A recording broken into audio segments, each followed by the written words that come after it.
สวัสดีครับวันนี้อยู่กับช่องกลิ่นโคนชาแนลนะครับวันนี้ผมจะพามาชมข้าวโพดเลี้ยงสัตว์พันธุ์แปซิฟิก789นะครับที่ปลูกไปเมื่อครั้งนู้นนะครับที่ผมถ่ายคลิปไปลงครั้งที่แล้วนะครับอันนี้ก็แปลงนี้19ไร่ครับที่ปลูกไปเพื่อนๆที่เข้ามาชมก็น่าจะเห็นอยู่นะครับอันนี้ก็อายุได้ประมาณ30กว่าวันนิดๆครับอยู่ระดับความสูงก็ประมาณระดับอกผมนะครับอยู่ระดับอกบางต้นก็สูงกว่านั้นนิดหน่อยวันนี้มาให้น้ำข้าวโพดครับ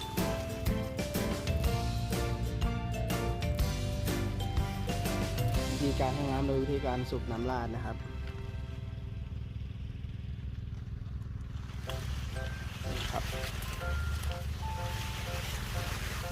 ก็จะมีพวก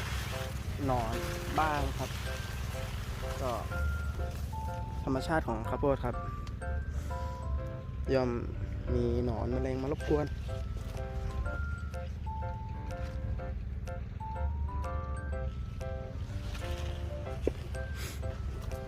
นี่ครับอย่างบริเวณนี้ก็จะเป็นที่แบบข้าวโพดไม่ค่อยขึ้นนะครับก็จะเป็นบ้างแต่ผมก็ไม่ได้รื้อนะครับถ้าข้าวโพดที่ขึ้นประมาณสัก 70% ขึ้นเนี่ยผมก็เก็บไว้ครับไม่รื้อครับก็ทำไปแบบนั้นแหละเพราะว่าอะไรถ้าเกิดเรารื้อปุ๊บเราทำใหม่เนี่ยก็ขาดทุนครับเตรียมขาดทุนไว้รอเลยถ้ารอบใหม่เราต้องทำให้ได้มากกว่าเดิมอีกเท่าไหร่ถึงจะได้ทุนเก่ากลับคืนมาแล้วก็ต้องได้กำไรด้วยแต่ถ้าเราไม่รื้อเนี่ยก็มีโอกาสได้กำไรเยอะอยู่ครับถ้าขึ้นสัก 70% นะครับPacific 789ครับนู่นแหละครับตอนนี้กำลังให้น้ำอยู่ครับ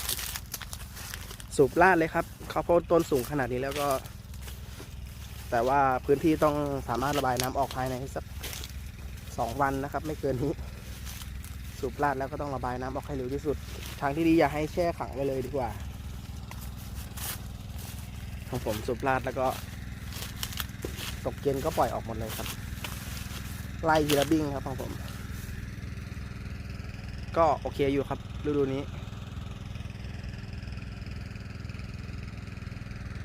จะมีที่ตกเป็นโม่งข้าวโพดไม่ขึ้นบ้างตามหัวงานเพราะว่าพื้นที่ผมไม่ได้ปรับระดับ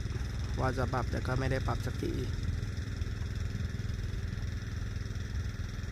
อันนี้เป็นข้าวโพดรอบที่3ของปีนี้ครับรอบแรกทำต้นปีเลยครับผม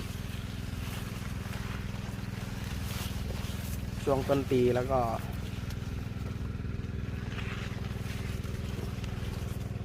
ทำอายุประมาณสักผมเกี่ยวข้าวโพดไม่ได้เกี่ยวแห้งเท่าไหร่ครับก็ประมาณสัก105 วัน110 วันก็เกี่ยวแล้วก็ทำต่อเลยตักไถปั่นทั้งที่ดินยังมีความชื้นอยู่นะครับถ้าเกิดเราปั่นไถแล้วตากหน้าดินจนแห้งเนี่ยมันจะปั่นยากแปลงนี้ปั่นไปทั้งหมดใช้โรตารี่ปั่นไปก็กี่รอบนะ3 ครั้งถ้ารวมถ่ายด้วยสายถ่ายอีก2 ครั้งเยอะเลยครับเอาจนให้ดินสวยแล้วก็ให้น้ำครั้งแรกก็ขึ้นมาประมาณนี้แล้วครับโอเคครับคลิปนี้ครับฝากไว้เท่านี้ครับลากันด้วยภาพนี้ครับพระอาทิตย์กำลังจะตกดินนู่นฝากกดไลค์กดแชร์นะครับกด Subscribe นะครับเพื่อเป็นกำลังใจในการนำคลิปต่อๆไปนะครับสวัสดีครับ